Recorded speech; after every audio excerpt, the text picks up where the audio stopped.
ദൈവം അനുഗ്രഹിച്ചാൽ മക്കളെ റിസൾട്ട് ഉണ്ടാവും.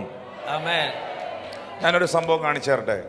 ഉൽപ്പത്തി 12 എടുത്ത്, ഞാൻ നിന്നെ വലിയൊരു ജാതിയാണ്, നിന്നെ അനുഗ്രഹിച്ച് നിന്റെ പേർ വലുതാക്കും, നീ ഒരു അനുഗ്രഹമായി. ഇതാരാ പറഞ്ഞേ? ദൈവം. ആരോടാ പറഞ്ഞേ?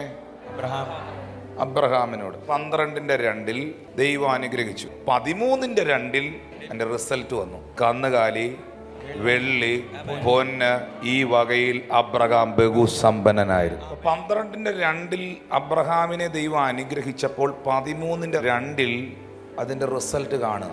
ഞാൻ ഈ വാക്യത്തെ മുന്നിൽ നിർത്തിക്കൊണ്ട് വിശ്വസിക്കുന്നവരോട് പറയാം, നിന്റെ ദേശക്കാരുടെ നടുവിൽ, നിന്നെ പരിഹസിച്ചവരുടെ നടുവിൽ എൻ്റെ ദൈവം നിന്നെ ഒരു അബ്രഹാമിനെ പോലെ മാനിക്കണം. അബ്രഹാമിന്റെ അനുഗ്രഹങ്ങൾ ക്രിസ്തുവേശുവിൽ ജാതികളുടെ മേൽ വരുന്നു. വിശ്വാസികൾ അത്രേ അബ്രഹാമിന്റെ മക്കൾ.